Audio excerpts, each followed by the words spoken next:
vous rappelez que dans un contexte où la situation sociale dans les pays occidentaux trahit l'inconsistance économique du système capitaliste qui dirigeait ces pays, dans un contexte où les errements politico-terroristes des gouvernants euro-américains prouvent que ces pays sont les plus mal gouvernés du monde.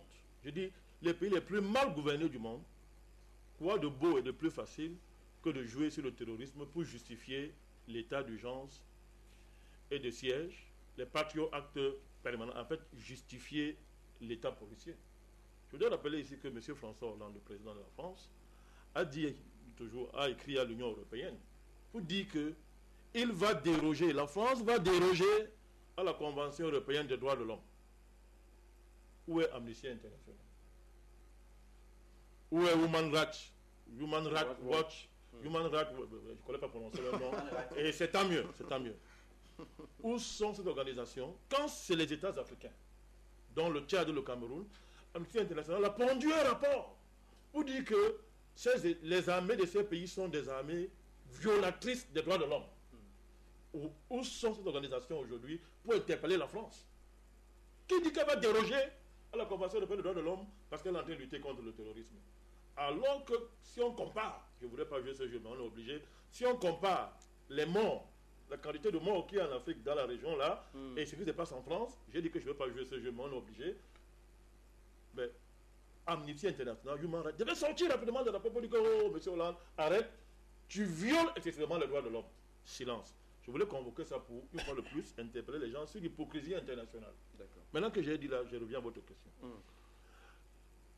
Mon ami Béo tout à l'heure a dit quelque chose de la part. Il a convoqué notre capacité à décoder le nom générique de cette affaire-là qui est en train de se passer, qui est en train de se passer à Paris. COP, Conference of Parties. Ok. Quels sont les partis qui sont sur la table? Vous me posez. Bonne question. Vous avez le bloc occidental. Europe, France, Allemagne, les États-Unis. Vous avez la Chine. Vous avez l'URSS. Et dans une certaine mesure, le Brésil, comme il a dit. Le Brésil, l'Inde. Oui, tout à fait. Où est l'Afrique? Non, commençons par là. Où est l'Afrique? Et je vais revenir pour vous dire. Vous savez que cette affaire de COP21, aucun pays sérieux ne peut y accorder la moindre importance. C'est une conférence de bavards. On va bavarder.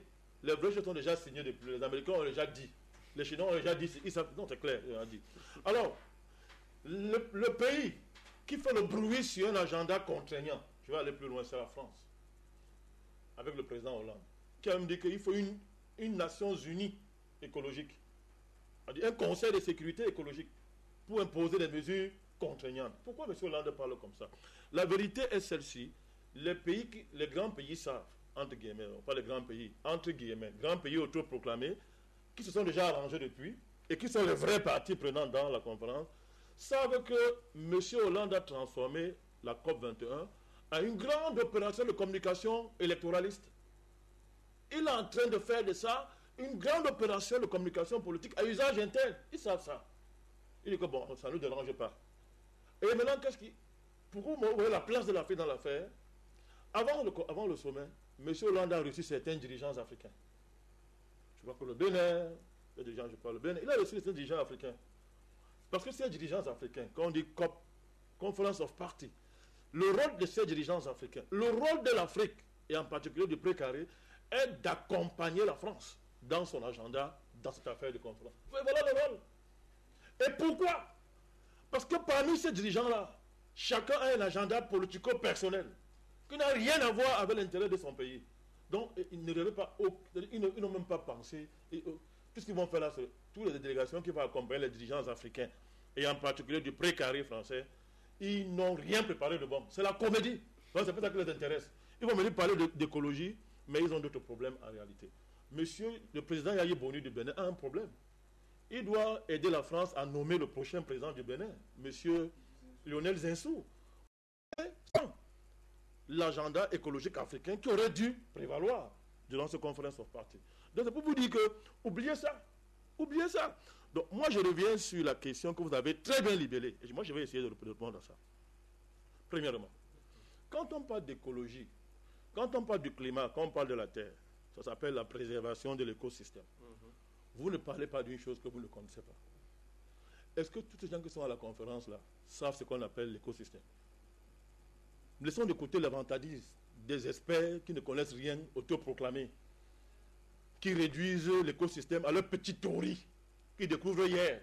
Ils découvrent que le soleil est le soleil hier. Ils savent de quoi est-ce qu'ils parlent. Je voudrais vous rappeler que les plus vieilles traditions africaines expliquent au monde entier ce qu'on appelle la terre. Cette tradition dit depuis très longtemps que la terre c'est un être vivant. On ne parle pas à la terre n'importe comment. On ne touche pas la terre n'importe comment. Voilà pourquoi dans les villages africains jusqu'à aujourd'hui, et dans les antiquités africaines d'hier, avant de piocher la terre, on faisait des rites. Mesdames, messieurs, on faisait des rites. Je ne dis pas que c'est ce qu'il faut faire aujourd'hui, mais c'est un message qu'il faut adapter. Donc voilà. On faisait des rites. On ne parlait pas à la terre. La terre, c'est un être vivant. Le climat, c'est un être vivant. Il y avait des cérémonies rituelles pour ritualiser la succession des saisons. Pour ritualiser la terre en des saisons agricoles, à des saisons de jachère, etc., etc. Nous, les Africains, et les plus vieilles traditions spirituelles de l'humanité savent qu'on ne touche pas impunément au climat et à la terre. Quand vous touchez n'importe comment à cet être vivant, il y a des conséquences. L'humanité connaît ça longtemps avant que l'Occident émerge. Alors, on a donc donné à l'Occident en héritage une terre en forme, une terre non polluée, une terre non défigurée. Mais comme ce sont des violents, voilà le bilan en moins de 600 ans, ce qu'ils ont fait de la terre. Alors que des civilisations passées ont géré la terre pendant des millions d'années. Parce que je dis, la science découvre que l'homme est sur la terre depuis des millions d'années. Mais ce n'est pas le débat d'aujourd'hui. Pour vous dire que ces théoriciens scientifiques qui se vantent là ne savent rien. Permettez-moi l'expression. Aujourd'hui, ils contredisent même leur soi-disant vérité d'hier. Donc, pendant des millions d'années, les civilisations antérieures ont travaillé la terre, ont géré la terre, ont commercé avec la terre, sans bousiller la terre, sans la dénaturer. Mais en moins de 600 ans, on a légué à l'Occident la terre. Vous voyez dans quel état? Parce que ces gens ne savent pas ce que c'est que l'écosystème.